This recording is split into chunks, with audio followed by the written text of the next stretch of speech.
for a three-man broadcast, no problemo. Right, So yeah, that's the deal with the chat room. Everyone two seems to be shot, rocking. the two shot is sorted, and it really is going forward now. This is it. I mean, this is the two shot deal. It looks great, actually. Good Skype video on your end, and I think it should work out fine. So I suppose we'll get into topics and kick off Wrestledope proper with all that explained, and indeed, I think everyone can hear us fine. So let's get on with it. A lot of different things happening at Night of Champions. One of the most controversial things that happened at that pay-per-view, Night of Champions, yes?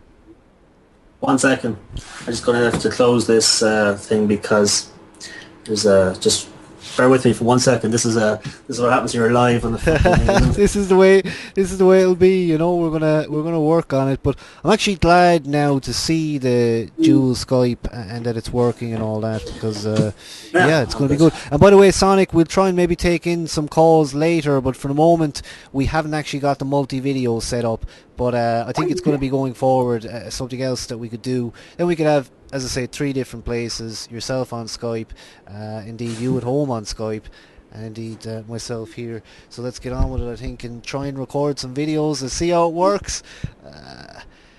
Night of Champions 2011 finished with, of course, some shocking results. 2 new champions in the form of the World Heavyweight Champion and indeed the WWE Champion. There was 2 new champions, was there? Was there a new US or an Intercontinental? Probably, but no, actually there wasn't.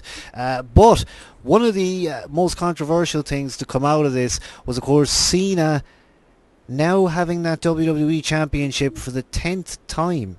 A lot of talk in the dirt sheets about this and about how basically people are worried now that he's going to take on Flair for that world title holding record. It's a lot. It is a lot. I mean, Christ, I definitely didn't see it coming, I will say.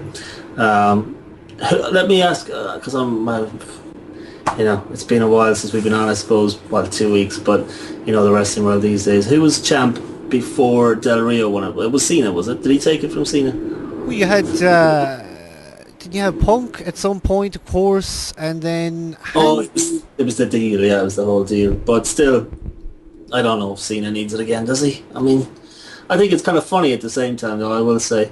I think it's kind of funny that they can just... It's so flippant at this stage. It just shows how much... Actually, and a funny thing I'll tell you about this is a funny one. While I was watching Superstars, this is where you get the information these days. Stryker said at one point there that the belts had changed times, something like 32 times in 5 years. Would you believe that?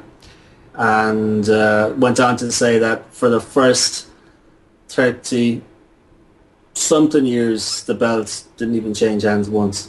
So there's an interesting fact, and that just shows you where we're at today with Cena and co. It's a shocking figure, and wasn't it about 12 months ago, maybe more, where you had a situation where almost every pay-per-view, the belt in some form would change hands, whether it was the World Heavyweight or the WWE Championship. It got to be a serious problem. I can certainly remember talking about it here and being annoyed. I think one of the things we called for quite a while actually was John Cena becoming champion and perhaps even taking it for a long time. Now, this is a perfect opportunity for them, I think, to give him that long-term reign where he just spends as long as is needed to annoy fans and maybe just sort of generate some heat, if you like, because in a way he's been almost a kind of a flat character that's just there, and we know what his presence means, we know how much of a character he is and all that, but I just get a little bit bored from time to time. It's like Orton when he doesn't have the belt as well. You can see, even though it's just been a week since he dropped it to Mark Henry already, what do they do with him? Let's go back down the anger management road just to show that he can do something, I suppose, and carry around a belt on his shoulder. Cena, it's the usual, isn't it? Tied in with what's going down. There was talk of that Mexican deal where Del Rio took it for the Mexican tour. Cena takes it back because probably what's next? Hell in a Cell into Survivor Series where The Rock comes back, and I'm sure Cena will probably still have it then, and that makes sense for The Rock to come back and argue with him about some deal. Being the champ, Cena being the champ for the 10th time, that is. That's right. Now, of course, I did want to be accurate about this and look up those other statistics about Cena. It says he's had 19 championships and twice the World Heavyweight Champion, and of course 10 times now the WWE Champion. This kind of talk about Flair and his record should never be beaten and it's the most sacred record ever. Would you buy into all that, or has somebody got to do it? I suppose Cena maybe isn't the right choice for it, but I mean, I don't think it's a huge point really.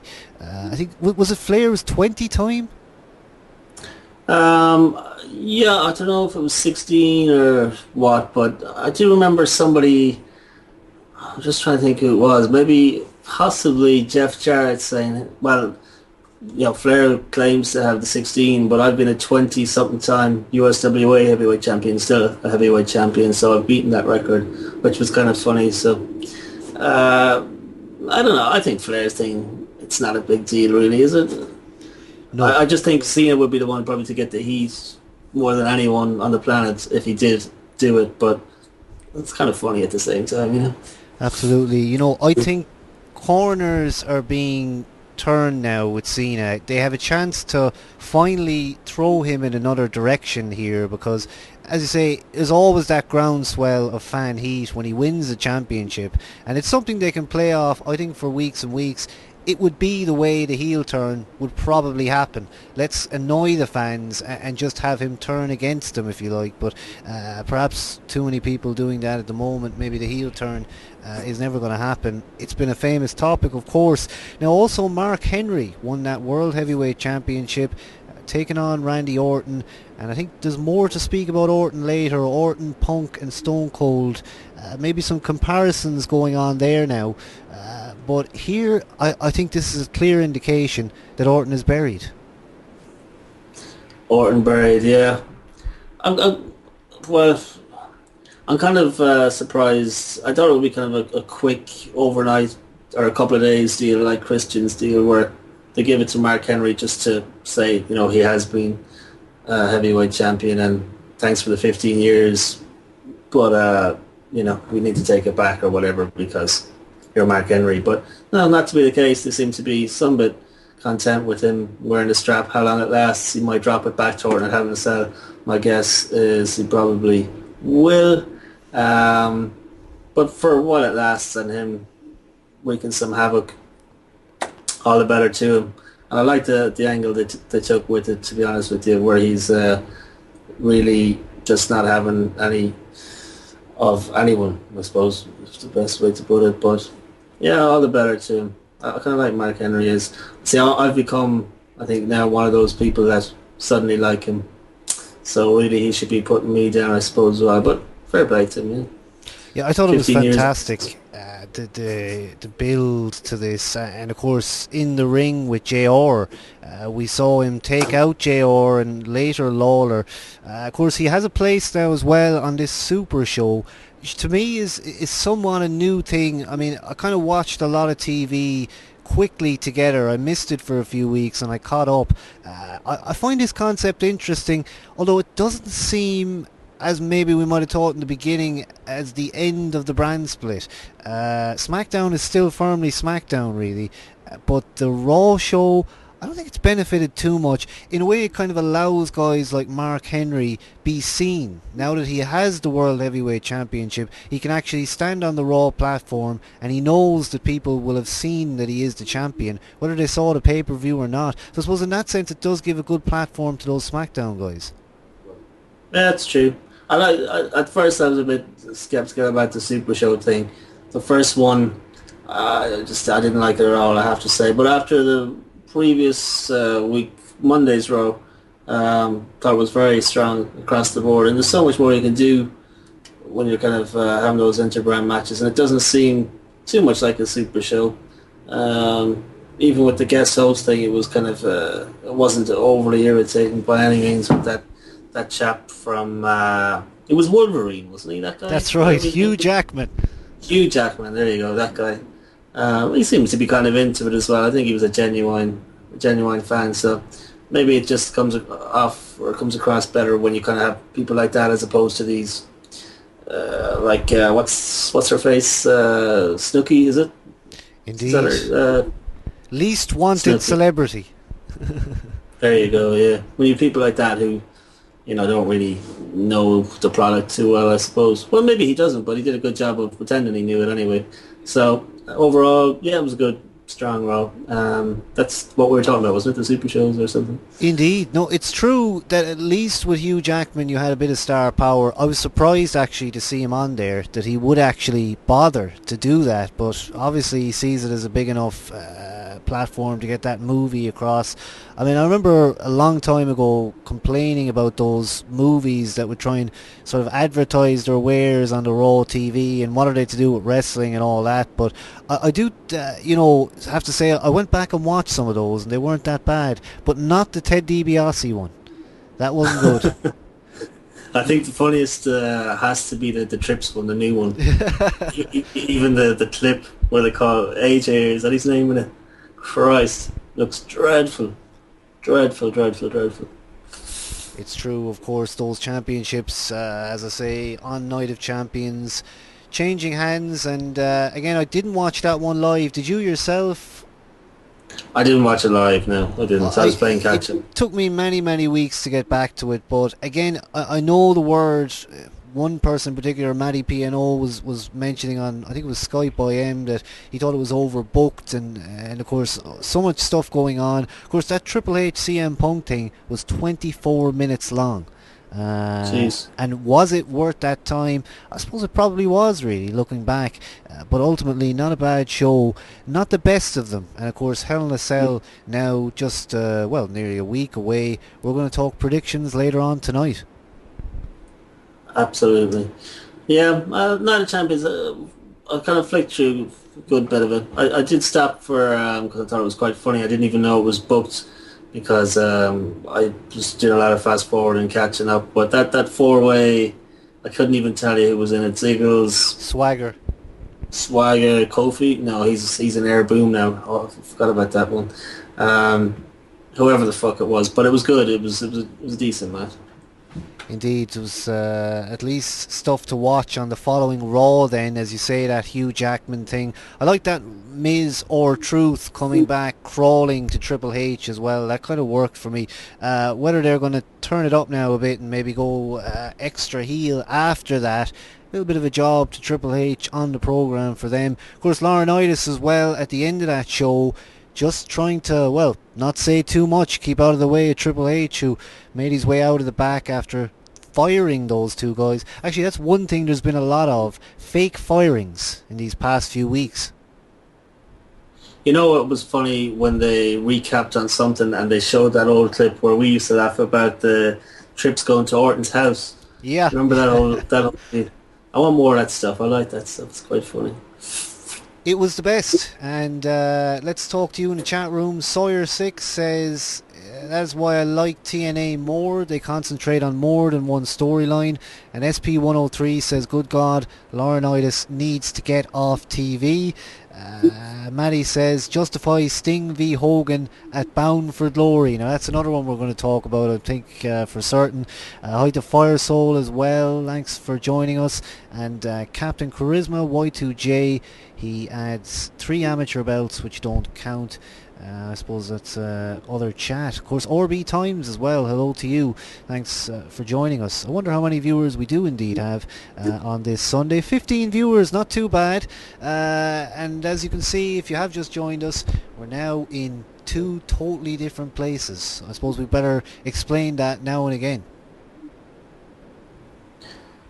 Do I need to explain it again? Not really, but they can see it now. I think the explanation sits in front of guys who've just joined us here tonight. As you see that 2 screen, both of us now in 2 separate places. But, bit of luck, we'll try and make it so that you don't even notice. And soon enough it'll be like we're just sitting alongside as always. So more topics to come tonight, and indeed we're hoping to chat to you as well. Maybe a little later we'll try to multi-Skype and we'll look to start multi-video soon.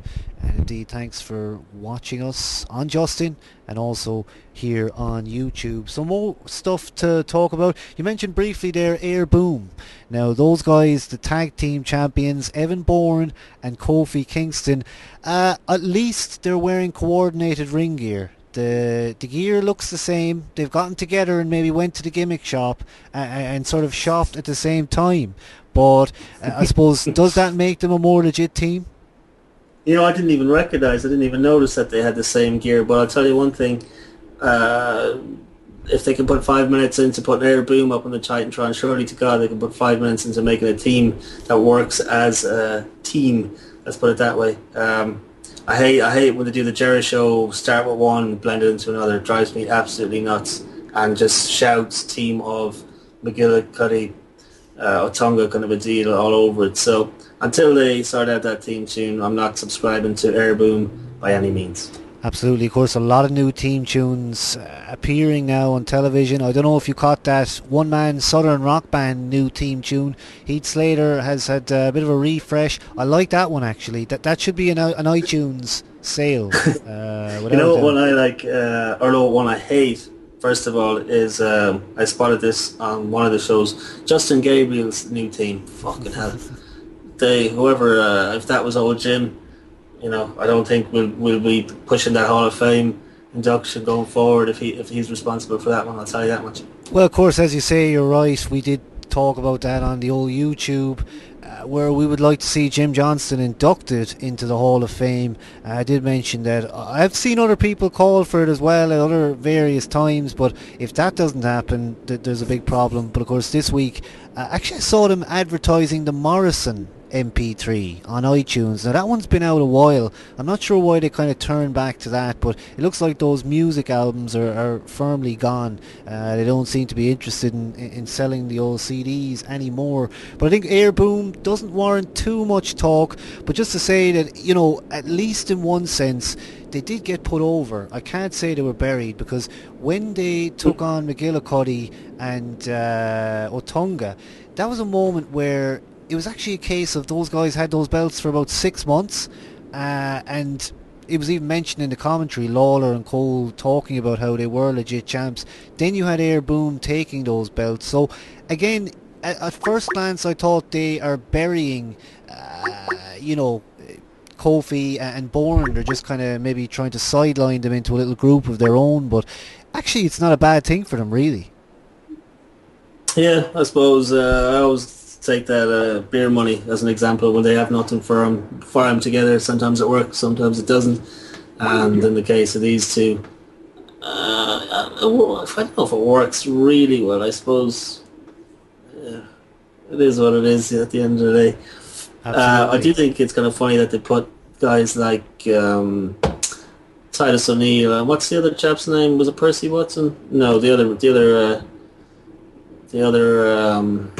guy that looks like Titus O'Neil, but they've done some sort of tag team deal with I suppose, how would you describe them, like a Harlem Heat maybe for the 2011s, 2012s. Yeah, they are somewhat refreshed. I have to say they're not as bad as I might have thought. When I heard about the pairing, I thought it was ridiculous, but as I've seen them, there is a bit of potential there. And of course both those guys, they might get a chance now to do stuff that they haven't had a chance to, where they've just been sort of probably, I think, cast aside due to the size issues. Of course Kofi at one point had that Randy Orton feud, and a lot of people said he never recovered from that. He was on the way up at that point.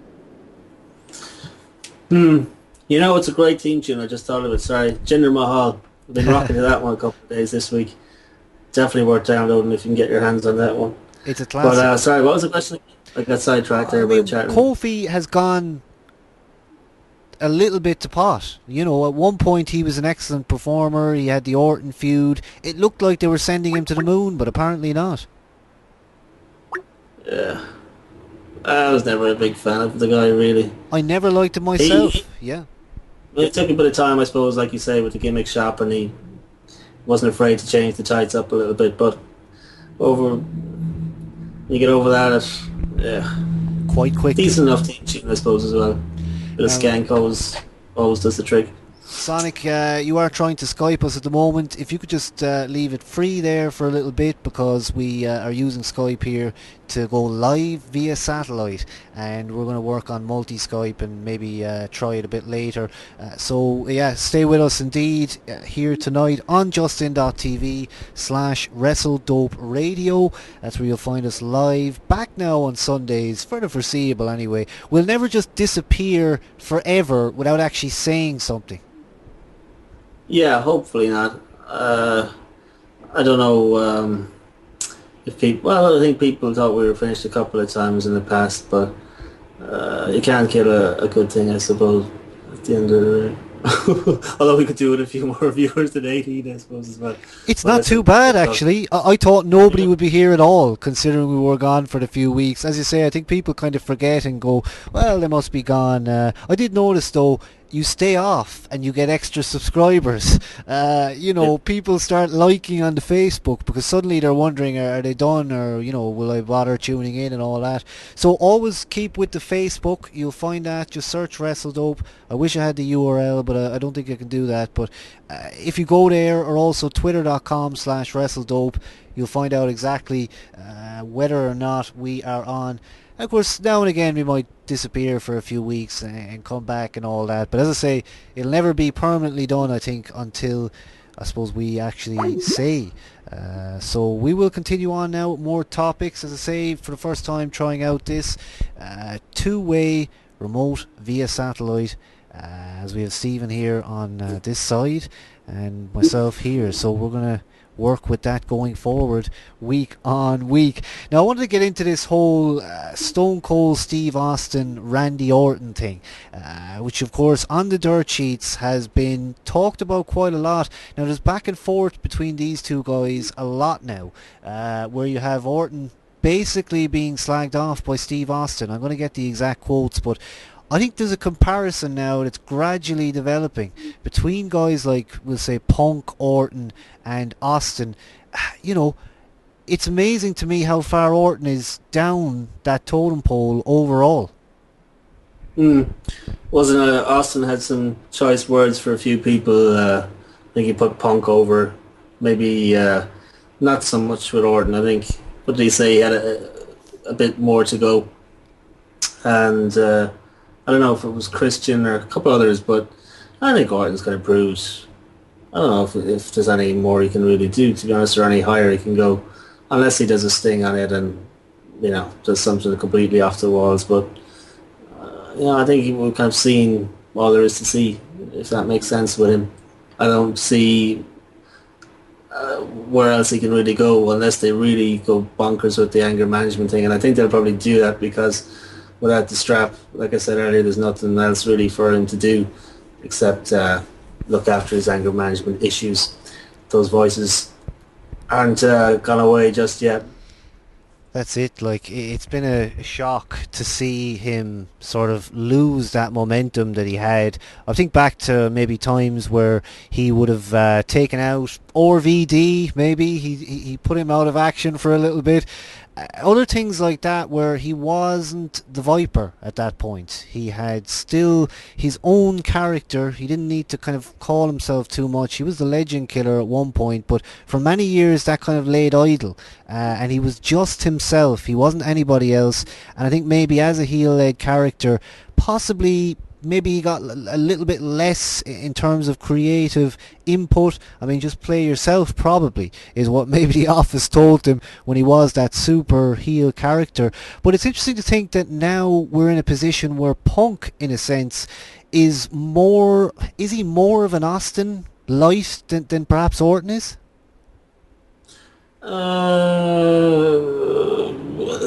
It's, I think, probably flavour of the... I won't say flavour of the month because it's definitely got a lot more than a month in it, but with Punk. But it's refreshing, and I think everyone knows that. He's probably the... I think he's the kind of Austin for the kids these days who wouldn't have been through the Attitude Era, and they're used to the safe stuff. I think Trips made a good point there recently where he said intentionally they had to take it so far down a safe route that anything out of the ordinary seem like a big deal. And if you have someone like Punk taking it really left to centre, then it's going to be a huge deal. Unlike TNA that try to do that each and every week and fail for the most part miserably. And I think that's why the E always seem to tap him. But I think it was a fair point Trips made, saying, if we keep it safe and safe and safe and nothing gets, slipped out of that box of the WWE safety zone, then when something, I think we've said it on the Dope as well before, when something happens that's a little bit out there, people will go nuts for it. And then the more out there it is, I'm just repeating myself here, what I've said, but it's true. The more nuts it gets with someone like Punk talking about it, then